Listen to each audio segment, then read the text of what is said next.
স্বাধীন বাংলাদেশে আজকে প্রথম আমি ব্লগ ভিডিও আপলোড দিলাম। হ্যালো, আসসালামু আলাইকুম everyone, welcome to my new video. কেমন আছেন আপনারা? আশা করি সবাই অনেক ভালো আছেন। আলহামদুলিল্লাহ, আপনাদের দোয়াতে আল্লাহর রহমতে আমিও অনেক ভালো আছি। অনেক দিন পর ব্লগ আপলোড দিলাম পেজে। দেশের যে পরিস্থিতি ছিল এর ভিতরে আসলে ভিডিও করার বা ভিডিও আপলোড দেওয়ার কোনো মন মানসিকতাই ছিল না, কেউই আপলোড দেয় নাই। দেন আসলে ফোনে অনেক ভিডিও জমা ছিল, আগের ভিডিও যেটা দেশে সমস্যা হওয়ার আগে যে ভিডিওগুলো করা ছিল সেগুলাই এখন আস্তে আস্তে আপলোড দিব, আপনাদের সাথে শেয়ার করব আসলে সমস্যার আগে কি কি করেছি। বাট যখন সমস্যা চলতেছিল দেশে তখন কোনো ভিডিও রেকর্ড করি নাই, কোনো প্রকার ভিডিও করি নাই। প্রায় 23-24 দিন পর আপনাদের জন্য একটা ব্লগ ভিডিও নিয়ে আসলাম। আশা করি সবার অনেক ভালো লাগবে আর সবাই বেশি বেশি করে সাপোর্ট করবেন। আর পেজে কিন্তু রিচ একদম কমে গেছে, সবাই অবশ্যই পেজে বেশি বেশি করে কমেন্ট করবেন এবং লাইক কমেন্ট করে পাশে থাকবেন এবং বেশি বেশি করে সবাই শেয়ার করবেন। প্লিজ সবাই সাপোর্ট করবেন আমার পেজকে।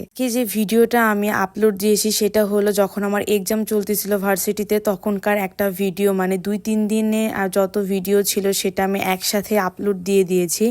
আর এই পরিস্থিতিতে আসলে মানে আলাদা আলাদা করে ভিডিও করার ভালোই লাগছিল, তাই ভাবলাম যে একসাথে একটা মিক্স ভিডিও আপনাদের সবার সাথে শেয়ার করি।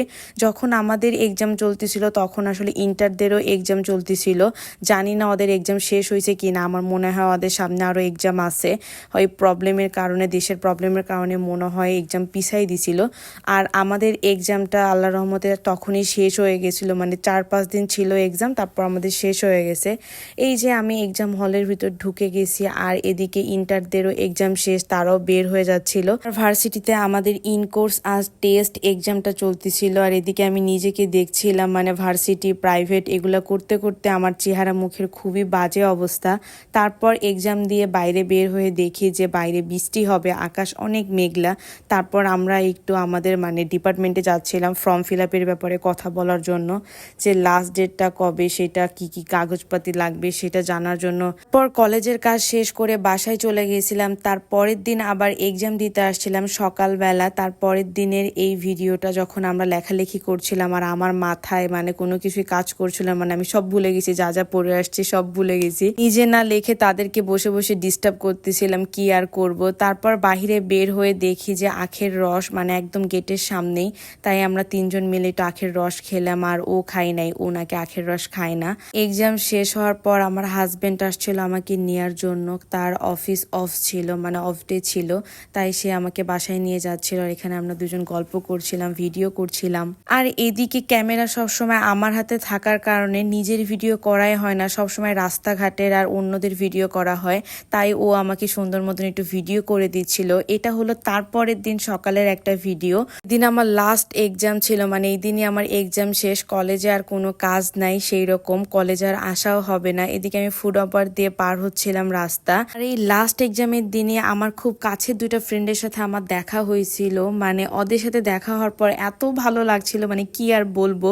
আমি জানতামই না যে ওরা আমাদের কলেজেই ভর্তি হয়েছে, জানতাম না বললে ভুল হবে, মানে ওদের সাথে কম বেশি কথা হয়েছে, ওরা বলছে ভর্তি হবে, বাট কবে ভর্তি হবে বা ভর্তি হয়েছে কিনা সেটা আমার জানা ছিল না। যে ফ্রেন্ডগুলোর সাথে এক নজর একদিন দেখা না হলে এত বেশি খারাপ লাগতো, আজ তাদের সাথে দিনের পর দিন কথা হয় না, যোগাযোগ হয় না, দেখা হয় না। আর সময় না কিভাবে বদলে যায়, মানে হয়তো এটাই মানুষের জীবন, ব্যস্ততা এই জীবনে না সবাই সবার লাইফ থেকে না হারাই যায় কাছের মানুষগুলা। এরকম ফ্রেন্ড সার্কেলের ভালোবাসা, তাদের সাথে বন্ডিং, তাদের সাথে হাস্য উজ্জ্বল জীবনটাও না কোথায় জানে হারাই গেছে, যেটা খুব মিস করি এখন।